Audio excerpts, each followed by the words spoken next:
When the lights are off, applause has stopped. Hej, Ida Cour her.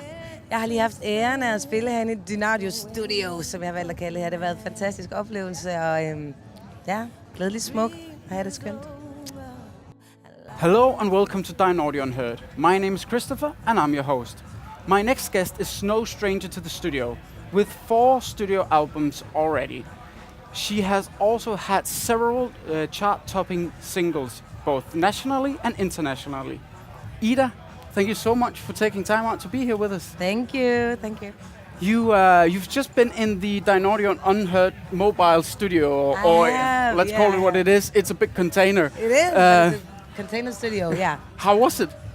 I think it's one of those experiences. I've never tried anything like that, because usually, studio time is only for musicians, and you're like doing stuff over and over again. It may be a little bit boring, I think, for an audience to be look at, and I was kind of scared. Are they bored? Do they understand what we're doing and stuff like that? But actually, I kind of liked it. It gets you need to do it a little better, a little faster than usually in the studio, so you need to get your act straight.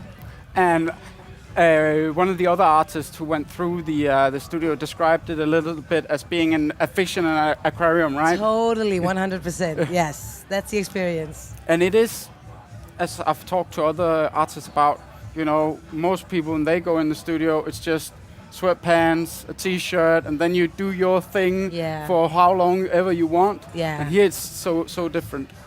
Yeah, usually you can go hours and hours and hours, and you just go. But I think the kind of creative process comes, it gets a little bit stronger, because you need to get something done in a few hours, and then you up yourself and up your game. I like exactly. that. Yeah. I want to talk a little bit about how you approached your time in the recording studio. Yeah. Can you take me through what it was that you guys wanted to achieve? Well, first of all, it was a totally new song. We've never played it before, and we needed to find out kind of how we wanted to do it, and the form of the song, the vibe of the song. And so we just started playing everything all together a couple of times, and just kind of felt the vibe. And from then on, we just layered it with vocals, and if we needed to do something different, we'd just fix it like that. But so it's kind of like an organic approach today. You talked about you did pieces. You did the whole song and tried that out, and then did pieces. Can you explain what the benefit of doing it like that is? So of doing the old song? What do you? No, you talked about. You did the whole song, and then you went back in and you did some pieces of it. You did let's have backup vocals, and so you layered it on top of each other. I think when you do it like that, when you get the whole song and you play it together, you kind of get another dynamic, and you get the vibe of the song. And if you cut it up too much, it's gonna get it needs some soul, and it needs the body, the core of the song, and you'll get that by just playing it together and finding each other.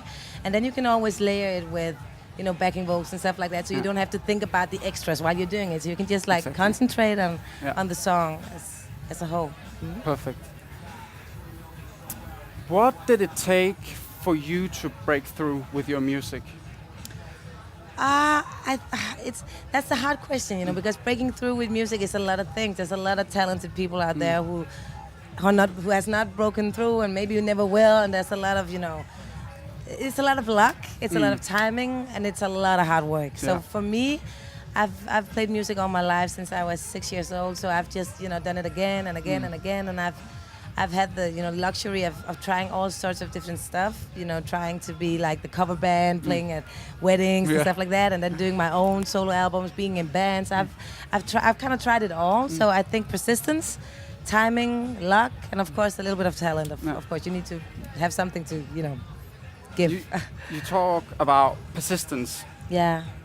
What is it that makes you personally wanna go through the cover band period, the let's play at weddings and confirmations and all that stuff? Yeah, it's passion, no doubt about it. I've been in love with music since I could walk and talk, and I think there's a lot of hardcore things in this business, and it's there's a lot of downsides, but if you keep the passion and the love for it, I don't have a choice actually. I think I've always felt like the music chose me and not the other way around. So it's what I do, it's who I am. So yeah. back in 2007, you had a major hit, and I was 17 at that time, so I've definitely listened to it a lot. Yeah. But what does having a hit song like that mean for your career? At that time, I think I had one album in the back. This was my second album, and I've been touring a lot. And as I said before, I've been doing music all my life. So but it's been in Denmark. It's been nationally, and when let me think about it, like hit the world like it did, it just opened up the world to me. Yeah. So I got to do what I've always been doing, but now internationally, and travel a lot, see a lot of countries, meet a lot of different people, and also it's easier to have people listen to you when you have a hit, and there are labels, managers, and stuff like that, and kind of respect what you say and what you do. I've always wanted to write my own songs and do my own stuff, and that gets easier when you have a big hit. Yeah. People want to listen then, yeah. And so it kind of opened doors internationally for your music. Yeah, definitely. Yeah, after let me think about it, I had a lot of international successes, and as I said, people want to listen. The radio stations are more interested in what you're doing and stuff like that. So it gets easier, but it's still hard work. Yeah. And let me think about it. I just checked up on it, and it went #1 both in the US and the UK on top dance charts, and it went #2 on the overall singles charts in the UK. So it really was a big hit. I can imagine what you felt, but I would much rather want you to put some words to it. Well, actually, in the beginning, I was like, I just worked, and the track was going, and I worked with it, and I just did a lot of shows. I did for 5 years. I did like between 200 and 250 shows every year. That's a lot. That's a lot of shows. So I was just running very fast, but I think the feeling was more that, I think every songwriter wants to do that, get your song out there, and, all the way from Europe to Asia to Africa, and just feel like you are communicating with people all over the world, and it was it's hard to explain, but it's kind of like hitting the jackpot, not in a financial way, but just like, okay, I kind of did everything from here is kind of just pluses,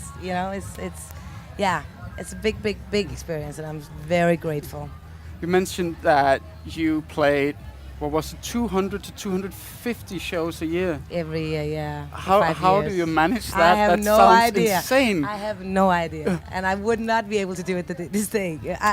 I was just, living in a suitcase, just traveling around and just going with the flow. And I've always brought friends or family with me on tour, so I wouldn't get lonely or caught up in it. And you kind of, everything is glamorous, but at the same time you're very alone, and you meet people every day, people you don't know, new clubs, new promoters, new hotels, new everything. And for me, just having a friend or a family with me just made me like appreciate everything, even 2-3 years in the touring, and there's just so much fun. And I would definitely say that everybody who has to work like that, you need to have your friends, your family join in, and that's a big key too. And I guess that having that drive, that passion we were talking about earlier, it's also crucial, because I can't even begin to imagine how many travel days there are, because you got to travel in between shows, and it's like it must be constant. It is. It is constant. It is. But at the time I didn't have a child. I was, I had my boyfriend. He lived in Oslo, and I could just like go back and forth, and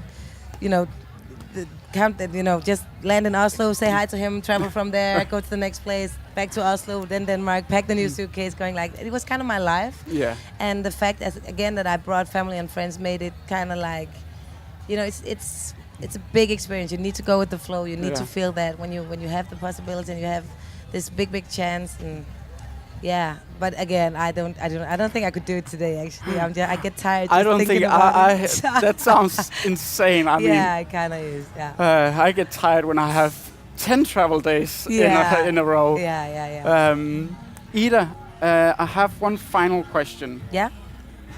If you could give one piece of advice to upcoming artists, people who are on the verge of saying, okay, I want to go full time with my music, what would that be? The best advice is to do it from inside and out, not outside in. Do not be bothered with what other people think in a creative way. There are people much more clever on, how to pack it, how to sell it, how to blah, blah, blah. Do listen to them. Do not think you can do everything, because you cannot. But remember that your art is your art. So if you do it because you love it, you really need to keep that, because that's what you have. That's what you get when times get tough, when things get great, when things go low. You have your passion. So remember, inside out, not outside in. Inside out. Yeah.